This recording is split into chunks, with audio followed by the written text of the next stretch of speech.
Hello, everybody, and welcome to this episode of Mind the Gap, Making Education Work Across the Globe with me, Tom Sherrington, and Emma Turner. Hello, Emma. Hi. And we're delighted, really honoured, actually, to welcome to our show, Bennie Kara. Hello, Bennie. Hello. Thank you for having me.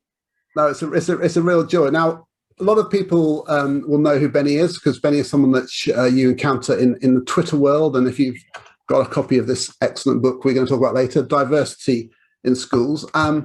Bennie is deputy head of a big comprehensive school in the Midlands in England. And for people in the US, you may have encountered her in a number of different ways. But for me, I first came across you, Bennie, when I saw you do a talk, which was part of an English teacher's sort of webinar, where you talked about how you felt when you were at school, you hadn't seen yourself kind of reflected back to you in the text that you were asked to read. And you talked about it with such passion. It really moved me. I kind of welled up when you were talking. It was very powerful. It was a very strong kind of from the heart kind of talk. And then subsequently I asked you to do a curriculum masterclass, which was just absolutely outstanding. And that's a very, you laid out this whole case. And since then, I'm delighted that you have put some of the ideas from that masterclass into our most recent walkthroughs book. So I'm going to quickly flash it up now, because I'm super chuffed about this. For me, it really is. It's so exciting to have this strong thing. We'll talk about some of the detail in a minute, but it's just been great to sort of see you, meet you online, if you like, and then hear your ideas coming through, and go from there. So, I mean, what's your working world like at the moment? Are you doing a lot of work around diversity and so on, or are you too busy doing the day job as well? I'm trying to juggle them both, to be honest. I have this kind of overarching sense of ambition, and feel like I should be able to do it all. So therefore, I do try.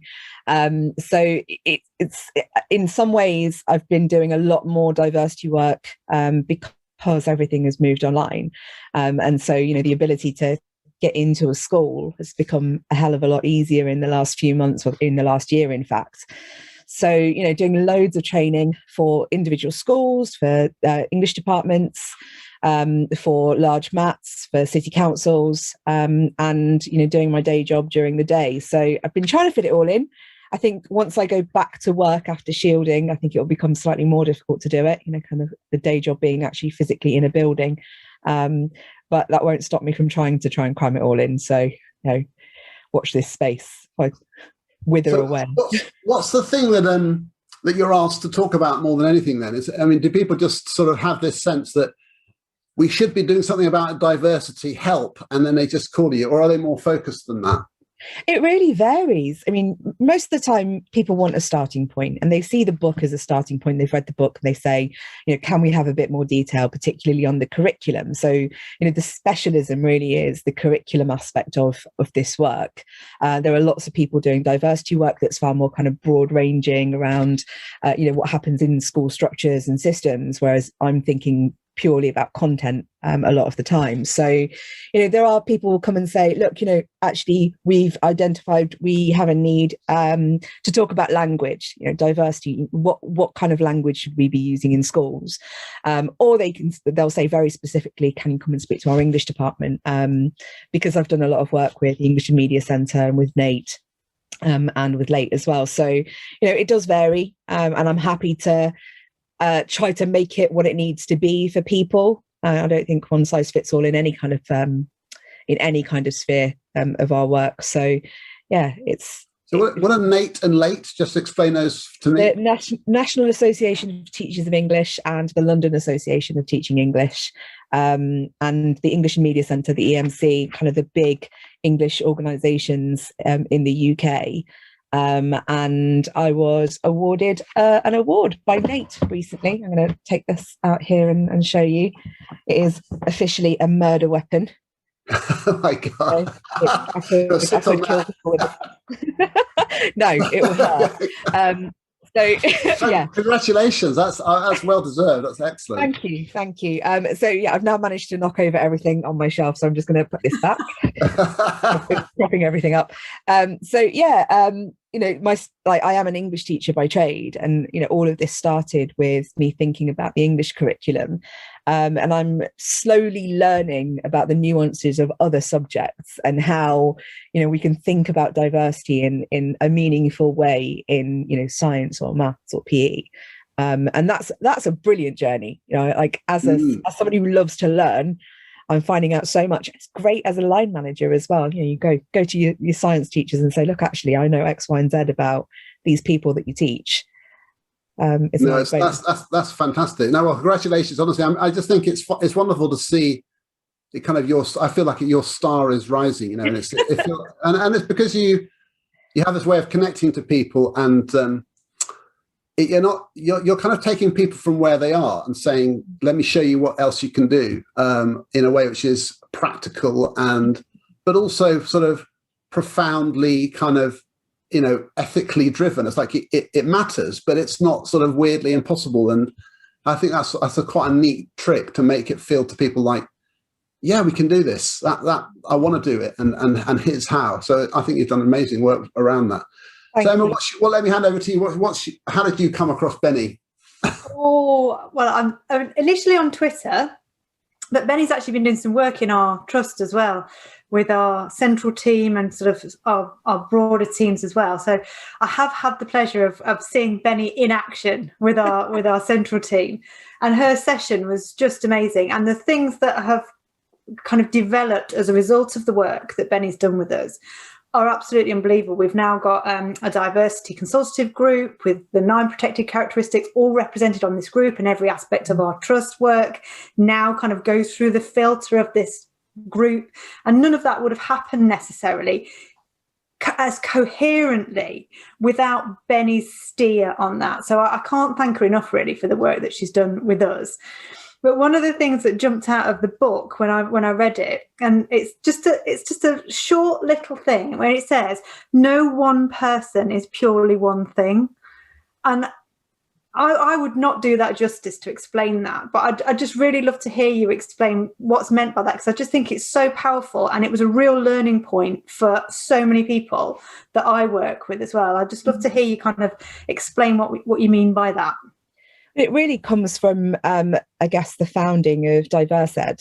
We had this amazing kind of this wellspring of grassroots movements in education. When the inception of Women Ed and BAME Ed and LGBT Ed, and then Disability Ed as well. And as somebody who wanted to be involved and found it hugely important to have these conversations. I was sat there as an Asian woman who is bisexual, who so Asian and female, and also kind of recently discovered I had a hearing impairment as well. And I was thinking, how many bits of me have I got to go around all of these grassroots conferences? And I spoke to Hannah Wilson at the time, and we were working together, and I said, look, what about this intersectional space? What about the overlaps? How is that something that we need to how do we negotiate that?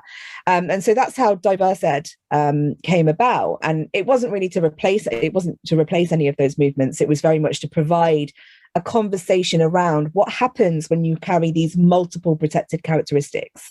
And I've always said I've got more victim cards than the next person. And I think that's how sometimes it gets into this kind of, how many hats are you wearing? Are you more disadvantaged than I am? It's not really about that, but my needs are very different to somebody else's. How people negotiate me and my identity will be different to the way they negotiate with you and your identity. And we are not purely one thing. So many of us fit into so many different categories, and I like to think about it like we think about children. When we think about equitable treatment, we think about fairness. We take children from their starting point and we mitigate for disadvantage. We consider their individual needs. We adapt our processes. We find ways to stitch them into what we're doing, and I think it's the same for adults. And how we treat each other as professionals. So we are not one thing, but I think it's important to remember that this isn't new. This isn't a new concept. It's something that, especially as teachers, we've always thought about. We just now need to think about it in terms of diversity, equity, and inclusion for when it comes to protected characteristics. It's interesting to me. Sometimes I think it's interesting you're saying it's not new. I mean, when I first came into teaching, well, I worked in Wigan for a while, where I remember it was in the late 80s, going to a session where they wanted to run a session on racism in the local authority, and some of the teachers in my school said, "Well, what's that got to do with us? Everyone here is white." And I was quite shocked by that. That was the kind of attitude. But then I came down to London. I went to Holland Park School, and it was like people talked about race and every single day. I mean, it was like an extraordinary place, but weirdly, we kind of forgot to talk about achievement at the same time. It was literally almost like, almost felt like, and this has a caricature, but it almost felt like these poor children are disadvantaged. Let's let them off doing any hard tests, because how would you like it if it was almost like that. And we think, my God, it's like that kind of, people talk about apologists for failure and stuff. That's literally what it was like.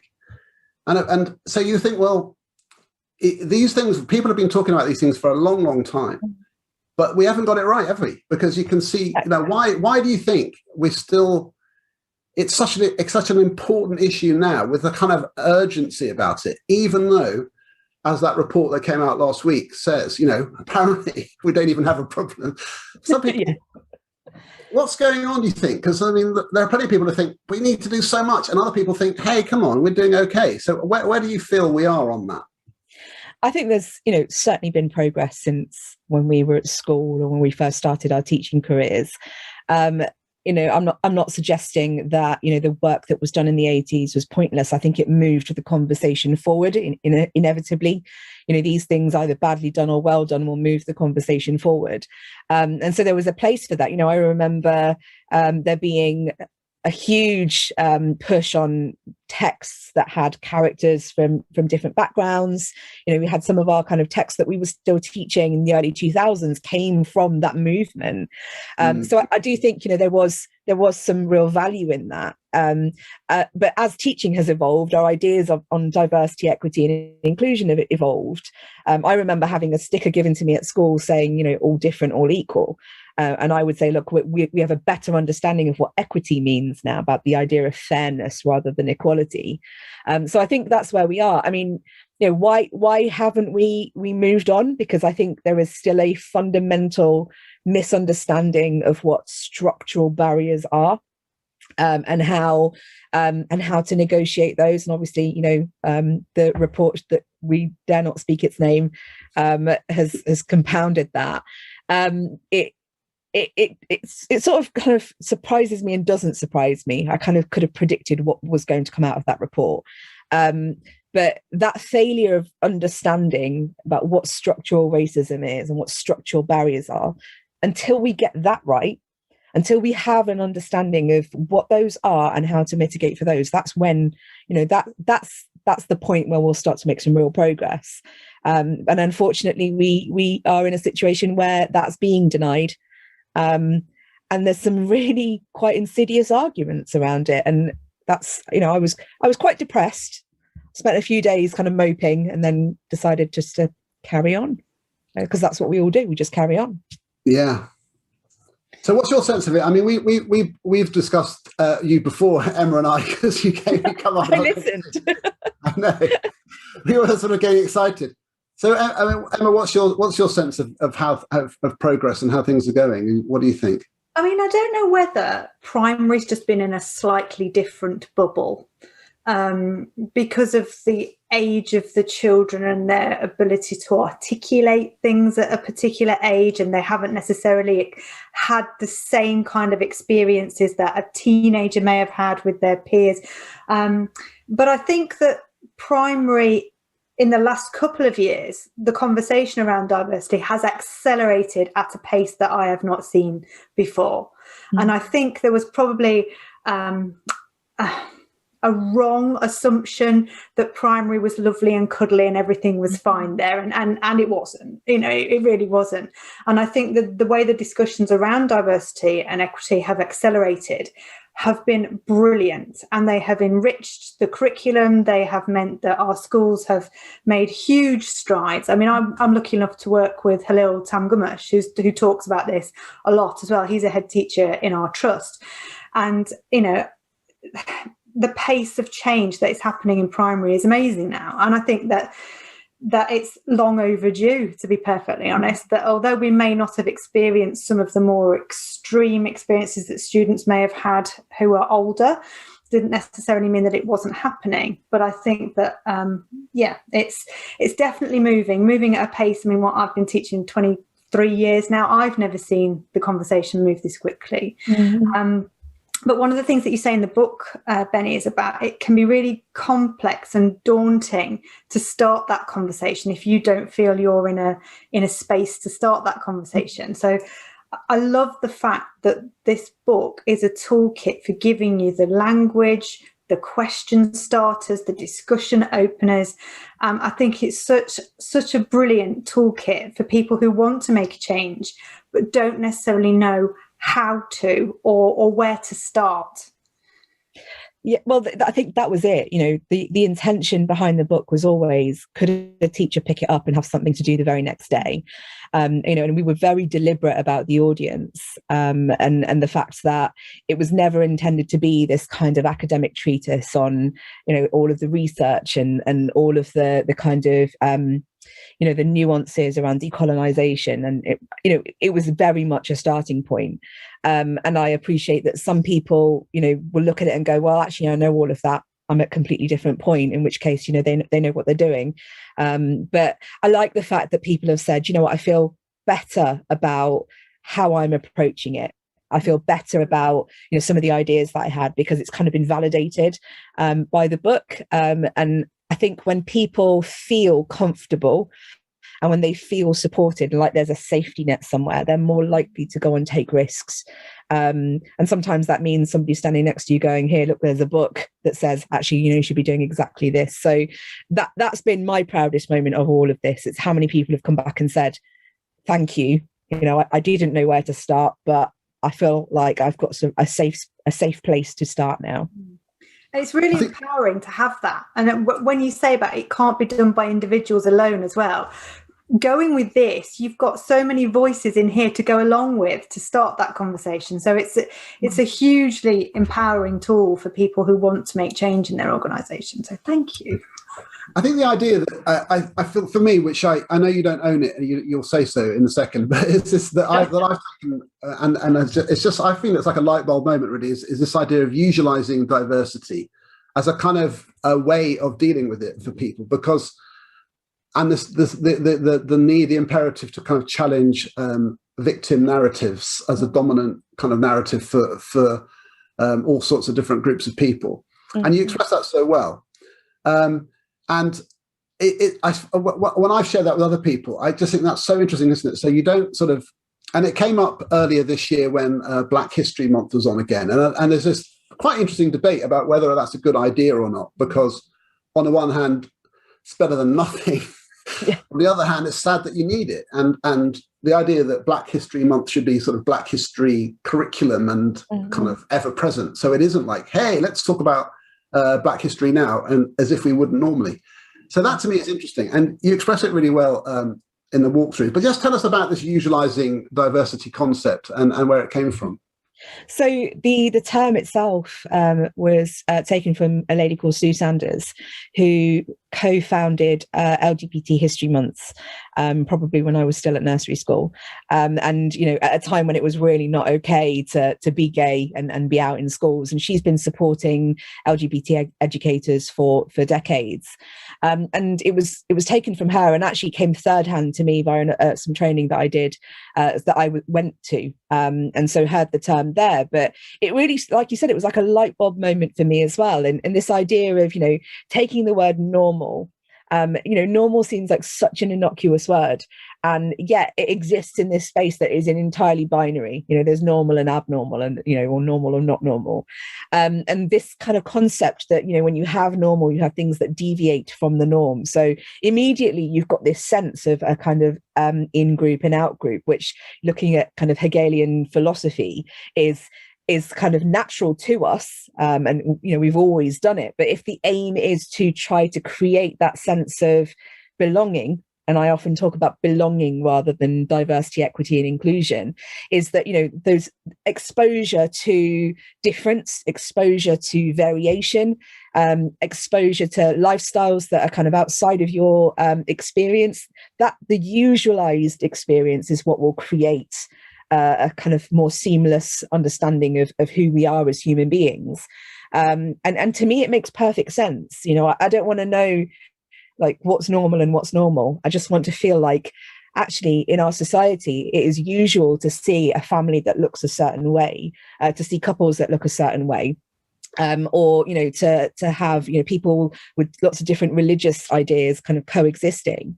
And I'm not kind of like completely idealistic about this. I understand about our innate human kind of nature, in the sense that we are tribal as human beings. And there's lots of studies that show that babies make selections of people who look very similar to them very, very early on in their lives. However, maybe there is a kind of utopian in me a little bit, because I think this, if we are bombarded by images of kind of usualized diversity, that somehow actually those children going out in the world will not see difference in the way that perhaps our generation sees difference.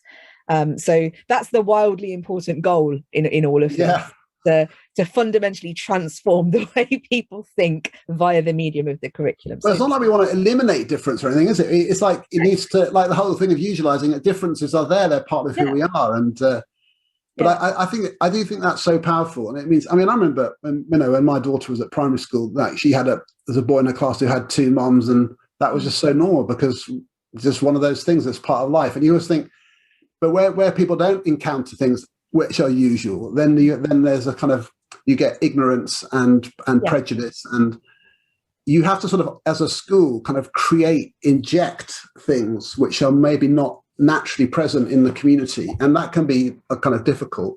Yeah. But I'm going to come to some of the suggestions that you've got in there, but I just sort of hand over to Emma now. Like, is that something that you've thought about, that you usualize? Is that a phrase that we use in your schools, do you think? Yeah, we're starting to use it a bit more. But it goes alongside, for me, that bit that you write about, Benny, about expanding the parameters of knowledge and culture. So it's not about a replacement culture. Mm-hmm. It's not about sort of saying, well, let's remove this and put that in there instead. It's actually, let's just add that breadth, add that richness to the conversations that we have. And by doing that, usualizes everything. And so a real learning point for me has been the whole kind of expansion, depth and breadth, rather than an enforced replacement or something. So that's been absolutely fantastic. And it's like you're saying, Tom, about your children. I was trying to explain, I was on a walk with my children this morning, and one of my eldest, who's 10, was asking me about autism. And so I started having this conversation about neurodiversity, and her take on it was so just, well, this is just, some people are like this and some people are like this, and and I was just thinking, this is so refreshing. And I wish, like you, Benny, everybody could have that mindset of like a 10-year-old of like, oh, well, sometimes it's like this and sometimes like that, and sometimes it's in the middle. So very refreshing. Anyway, Tom, what were you going to say? Well, look, here's the thing. So this is the thing where I just slept on this. I just thought, because anything which comes in sort of fives, I just think, oh, great, walkthroughs. So I should write, but I was going to flash it up again because I just think it's a visual feast. If people are watching this on YouTube, and you should, it's on page 58 if you really want to zone in. Weirdly, that's the same as the other reference in the other book as well. There's something about that. I know. And so I'm going to read out the 5 things which I just think are fantastic. So diversity, ways into curriculum building. So one of them, expand the universe. Secondly, highlight parallel stories. Thirdly, map migrations. Fourth, diversify faces. And fifth, counter dominant narratives. Now, each one of those is just a punchy, actionable thing for a school. And I just think it's, just thinking about like parallel stories. That's so interesting, isn't it? Because it's not like, oh my God, we haven't got time, like Emma was saying, replace. Actually, nearly every time there's a dominant narrative that we're familiar with about, a war or literature or a science story, there is a parallel story, which is there for the taking, and you just need to take the time to weave it in. But in terms of curriculum time, it doesn't really take any longer, does it? It just needs to be there. Mm. I mean, what do you have a favorite example of that you use for people? Yeah, I mean, a classic example I use in my training is the stories we tell about World War One, and we focus on trench life and we focus on trench warfare and the experiences of white British soldiers in France. And actually, you don't have to look too far. In fact, you just have to Google Sikh World War One soldiers to see that there's a wealth of information, diaries, letters, poems, images about the contribution of Sikh soldiers to the war effort. And there's no reason why we can't put those stories together. There's nothing that says you only have to concentrate on the experiences of white British soldiers in World War One. If the narrative we're saying, with the narrative that we are presenting to our students is very much around, look, these are the contributions from our kind of global cultures, then it's a really simple thing. And neither of those things has weight. And so for me, it's one of the most powerful strategies we can use, because it allows us to decenter kind of narratives of power. What culture is more important, what story is the one that we're going to tell, because we're telling both stories and we're saying they're equally as important as each other. Yeah, and that's just and I think that sounds so natural, isn't it? And then in terms of the utilizing, when you're you enter that curriculum, you don't put a giant ring around it and say, hey, look at this interesting. It's just, you have to think, no, utilize it, make it just as it's just a part of the curriculum. It's not a special place. It's just there like everything else is there. And so you encounter it with a kind of neutrality. And I think there's a power in that. But I think even when people are so pleased with themselves, perhaps that they've found it, they're going to be, you can I don't know. I think there's a way of doing it which is more subtle. And then this one I think is interesting, counter-dominant narratives. So there is such a strong tendency, isn't there, to talk about victim stories, and because let's face it, some terrible things have happened to people because of their, whether it's Turing or slavery, or they're absolutely, these are atrocities. But of course, you have to, if that's the only time you're talking about diversity, it just is a false picture, isn't it? So yeah. How do you? What's your recommendations to people there? I think it's that thing, when you map the narrative of a people or of a characteristic across your curriculum, and the only time they are referred to is through that lens of victimhood. Then the message that the schema a child is building around those people is fundamentally flawed, and certainly kind of very, very kind of tunnel in its scope. And I'll use my own childhood as an example. Bear in mind, I would classify myself as East African Asian. My 2 generations of my family born in East Africa, and yet the images I was exposed to of Africa at school were very much around the kind of charity campaigns of the Sudan, and you have the starving child image. And the only time I saw Africa reflected, on a screen or in a textbook was the idea that people were starving. And I didn't get a sense of what a city looked like in Africa. I didn't get a sense of the history of Africa, as opposed to, unless it was to do with like colonization. And I certainly didn't get a sense that, Africans were business people or, doctors. It was all one narrative. It was much old. I was much older when I started to kind of see different images of what Africa meant. And so I think it's really important to consider what the dominant narratives are in our particular subjects. So, very much thinking in terms of Africa, what happens in geography? What do kids see in geography? What do they see in assemblies when it comes to charity work? But it's true in science as well, around kind of certainly women in STEM. I think that's probably the easiest example. When we map who the named scientists are in a science curriculum, they tend to be white men. And, you know, we've got to ask ourselves the question of, like, well, if we are showing that science is universal, that it's something that we've all contributed to in some way, shape or form, why are we only naming these people? You know, the act of naming people in our curriculum suggests that we think they're important. And it's the same in history. You know, who are the named people in your history long-term plans? And you'll start to see the patterns.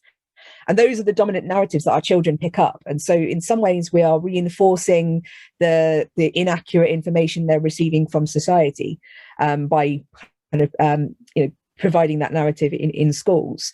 And so actively countering them, actively saying, no, we're going to put in perhaps a greater number of women than we initially would have, or a greater number of women into our history curriculum, maybe shift the focus so that we don't inadvertently send the message that you know, history doesn't have any women in it, or science doesn't have any women in it. So yeah, it's a small shift in thinking. You know, what are the dominant narratives in my subject? I think even like, I mean, I'm a physics sort of person, and you know, there's a classic. In fact, you know, I actually think it's quite an epic picture in many ways, which is the classic Solvay conference from the I think it's like 1920. Well, I'm going to get it wrong now. Mid 1920s, and it's got just all the physicists that have sort of, you know, units named after them and particles and stuff are all there. It's incredible collection of people. You know, Schrödinger, Einstein, they're all there, and Marie Curie. Yeah, yes, Marie Curie. And she's the only one that's not. She's the only one in that Solvay photo who's not a white man. But I do think there is a kind of context to that. So you could sort of say, look, isn't this amazing, this picture? But what's obvious about it? And you can sort of use it to deconstruct that situation and say, why were they all white men? And then I think more contemporary, like more modern scientists now, like, you know, people from astronauts and discovering, you know, people who are active in science now are way more diverse than they would have been in that profession in 100 years ago. It's the classic idea that, you know, you have your substantive knowledge in your subject, you know, the that of your subject. And I think some of this diversity work relies on us interrogating the disciplinary space. So really kind of asking about why we've chosen the information and the knowledge that we have. Why are these people foregrounded and highlighted? Because if we kind of think about science more broadly, and certainly the history of science, you know, we skip over kind of the Middle East quite epically. You know, the amount of contribution to medicine and astrology and maths, you know, kind of scientific endeavor that happened in the Middle East. But actually, that's not part of our narrative. Maybe because we don't go far back enough, you know, because we kind of start Enlightenment thinking and we assume that that's where it all started and that nobody was thinking rationally before then. And actually, that's definitely not true. So I think part of countering dominant narratives is allowing some space in our curriculum for that disciplinary thinking around our subjects to really think about why certain things are dominant and why certain things aren't. Yes, it's great stuff. Is that picture you're on about the one where every single person in the picture ended up going on to win the Nobel Prize? Nearly. I think they nearly all have, but which kind of made me think about something you say in the book, Benny, about you've got to be invited into the right spaces, and it's how we invite more people in. And then I was just mentally contrasting that with an interview I saw on the television the other day about the European Space Agency and the European Space Programme, where I think it's 70% of their STEM workers on that project now are women. And I'm just contrasting that mentally with that image of those physicists versus the European Space Agency project. I was just having a little flash of fancy there. Yeah, and you know, we could talk about this endlessly. I mean, for me, I mean, you could probably take the names of the people out and just talk about the ideas of particle physics, and they were to be found. But this was a time when, you know, women were not even allowed to vote. Everybody, so it's like it's an extraordinary. You know, I feel like there's a kind of, you can get kind of into you can't. You've got to explore the history and the context, and you've got to sort of deconstruct it. But it's an opportunity to do that, rather than saying, "Let's imagine that didn't happen." And then sort of thinking, you know, I do think a bit like, at least you have to evaluate it, don't you? Like, what's it like to be a black student sitting in a class where all the scientists represented are are white men, and not to feel that therefore that is related to you. But I think teachers need to bridge that and show, well, the ideas are universal. The fact that magnets repel is a feature of the universe. It's nothing to do with exactly Faraday. It's like a property of the universe we all inhabit, and no man owns that. I think that's right. But I do think there's something uniquely powerful in showing students about some of the early thinking around science and how these ideas around, magnetics didn't come from, one group of people either. There's a narrative behind that as well, where people were, inscribing things on stone around some of these ideas way before the Enlightenment, and to know that you're part of that story, that your people are part of that story. It's what I spoke about in the Team English National Conference keynote, was all I want to know is that I'm part of the story. I don't want to know that I created the story. I don't want to know that like my involvement is more important than anyone else's, but I want to feel present. Like there's a possibility that I could perhaps contribute in some way as I grow older. And I think our children need that, because, I talk about kind of tribalism a lot, and that feeling of like disappearing into your group identity. And to mitigate for that, we need to feel like we're part of a story. Stories are universally powerful. And our subjects do tell a story. I do think as well that primary practitioners are uniquely placed to make those links so beautifully, because they're not kind of squirreled away in a single subject or single department, that actually you've got the potential to create this really rich tapestry where you can do those comparisons and bring in all of that in one room, in one space, with the same group of children all day. I think it's a hugely kind of brilliant position to be in as a primary practitioner, to have that kind of bird's eye overview of that, how you can curate the children's experiences in school. So I'm not saying it's easier to do in primary, but there's definitely a real potential there for real rich work with our youngest learners, which may be slightly more simple to enact than when you're dealing with multiple disparate departments in a secondary setup. It has to be a foundational knowledge on all of this, and just like we have with all, kind of all our understanding of what our subjects are, that foundational knowledge of your subject might also be, look, these are the contributions that lots of people made, and then you get to revisit that at secondary school or at A level, because it is important to revisit that information in the context of a child growing up and having a better understanding of the world that they live in, and perhaps some of the structural things that occur as you grow older. But I certainly think primary is absolutely right. And I work in a 3 to 19 school, so it's it's something that I'm learning about, and I'm fascinated by how much information primary children get, and kind of sort of astounded by it, to be honest.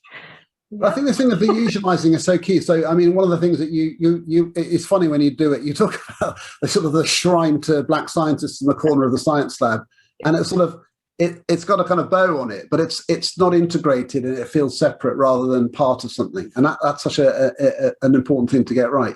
And one of the things I wanted to reference in talking to you was it's in your book, A Diversity in Schools. You quote Diogenes Laertius, yes. I don't know what the period is, who says, "I am a citizen of the world." That's the quote. And for me, global citizenship is one of those sort of phrases which gets trotted out and stuck on a badge and put on your values statement. But making that a reality, wow, that is so profound, isn't it? The idea if children really felt that, and it would inform their sense of responsibility for the environment and for each other, and how, ethnic boundaries are sort of ever blurring, and we're all human. So, but you give some specific things, and you talk about some things like exchange programs, pen pals. I mean, do you think those sorts of tangible things are really can make a difference, like to do something like actually reaching out and talking to people from other countries and so on? I genuinely think that, we've actually got worse at kind of reaching out and talking to people from different countries. But, certainly when I was at school, and I talk about this in the book, that, we went to France, and we kind of had this time with some French students who probably had never encountered as many Asian people as they had, as they did in that time, and possibly completely changed their understanding of a culture they wouldn't normally be exposed to. And just recently I was watching, there were TV programs, all sorts of things like Indian Summer School, where 5 boys were sent to a very strict boarding school in India, and that culture shock inevitably kind of leads to this realization about kind of different cultures, and I don't think we have that enough in schools, and ironically we are more connected across the planet than we've ever been, and yet we don't make space for these things, certainly in schools with high levels of disadvantage. And I think we've got to remember that there are different experiences for different kids in the UK, where there is a little bit more advantage, there's space in the curriculum to have international exchange programs, and you don't get that in a lot of schools that are just about making the grades.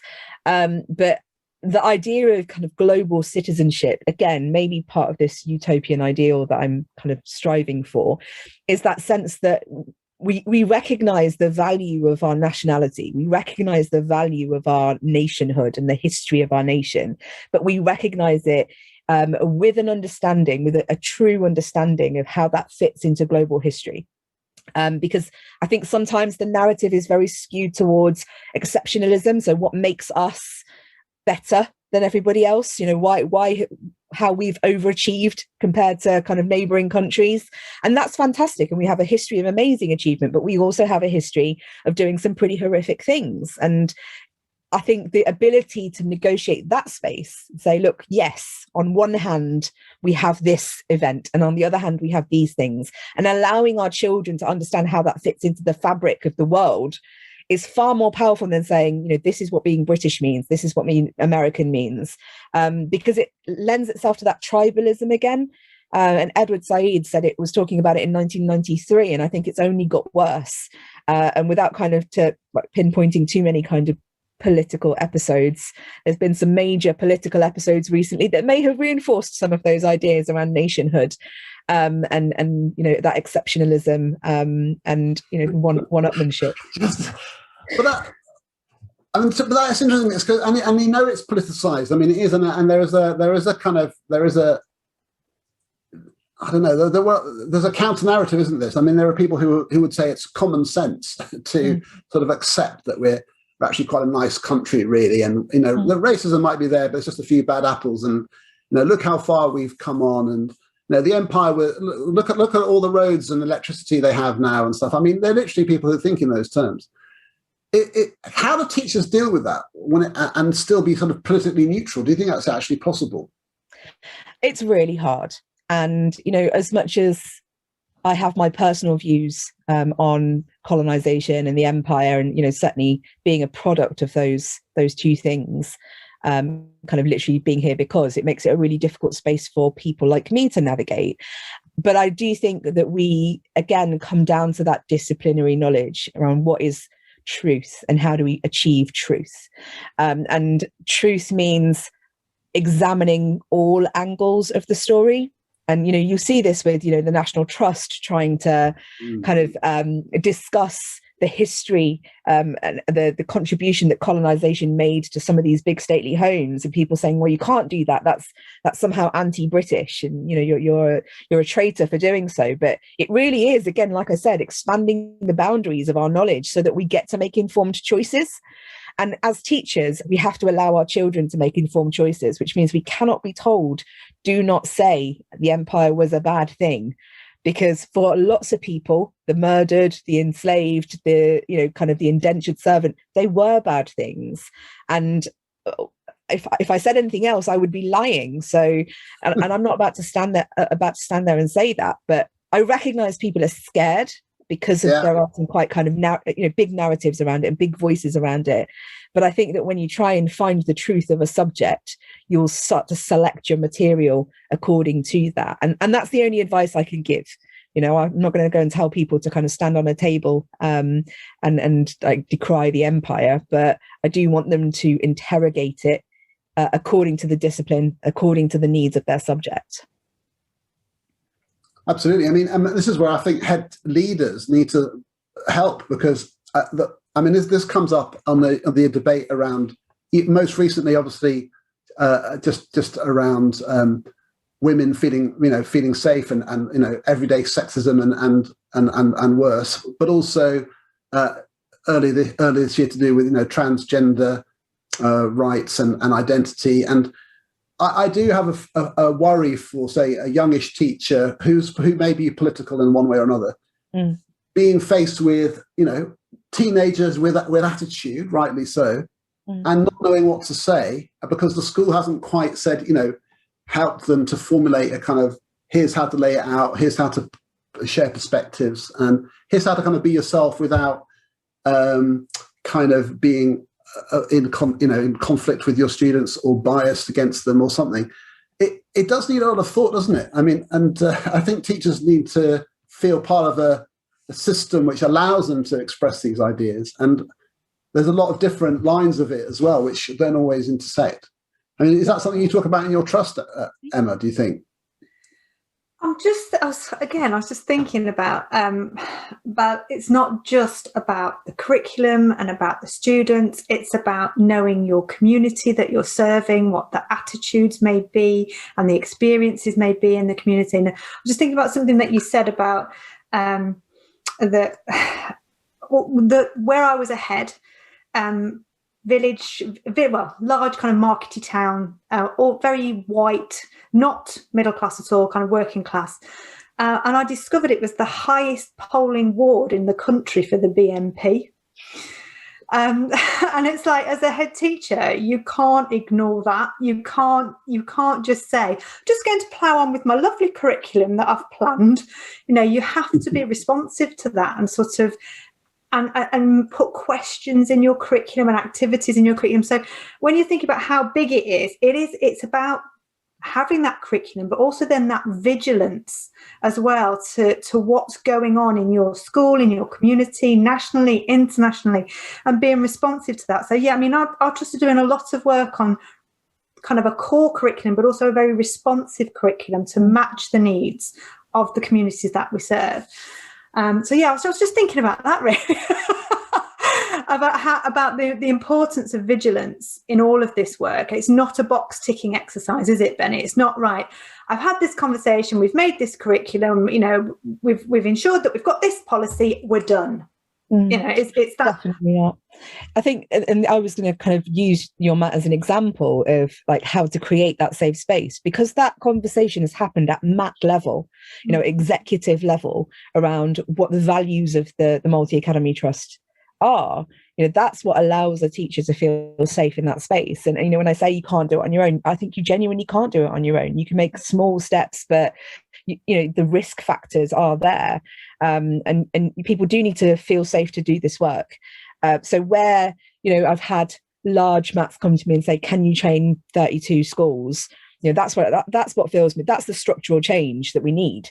Actually at that executive level, people saying, no, these are the values that we want to show. And it comes down to values. And I think we can pitch that as, look, actually, not only are we exemplifying British values in doing this, but we're also upholding the Equality Act. And those two bits of information, I think, are the most powerful levers for convincing people that we are doing the right thing as well. Look, actually, no, it literally says this is what our values are as a nation, and the law says it as well. So, we have a responsibility. And I think individual teachers can take that and use that as a tool in itself. That if anyone came to them and said, why are you choosing to teach that? Well, actually, I think it upholds British values, and here's the Equality Act as well. So I do think reach out, though. If you are doing it on your own, reach out. There's so many people doing this work. Come and talk to people, because you'll have a wealth of advice out there. And in your, I think it's sorry, Tom, that section at the end where it says sources of support, I think that's an absolute gold mine of support for teachers, to actually know where to go to help have the conversations, to help scaffold the change. I think the last little section in there is a real gem, Benny. Thank you. No, it is. And this is why it's so important to have well, for you to be doing the work that you're doing, and also I think it's great that you're doing it in your actual school and so on. And there's so many levels, aren't there? There's the values, the attitudes, there's the curriculum as it's enacted, there's the attitudes of the children changing over time, and teachers. It's a fascinating space, and it's very, it's complicated, but it's kind of dynamic, and it has a certain sense of urgency. I feel like every couple of months a new wave hits us with like, it's so important. Yeah. But we could talk all night, but I have to stop. I think honestly, it really is an honour to talk to you. I love talking to you. You're so passionate and knowledgeable, and you make it feel like I said at the beginning, important but manageable. And I think encourages people to buy into it, and it's just totally inspiring. So thank you so much for talking to us today. You're welcome. And everyone who hasn't got this book, Diversity in Schools, read it. But also, Real Tip Walkthroughs 2 has got a very special walkthrough from Bennie Kara in there, which is a very punchy 5-step guide to diversification in the curriculum and utilising diversity. So thank you very much. Once again, everyone, thanks for watching. Thanks for listening to Mind the Gap, making education work across the globe with me and Emma. And we'll see you again very, very soon. Thank you.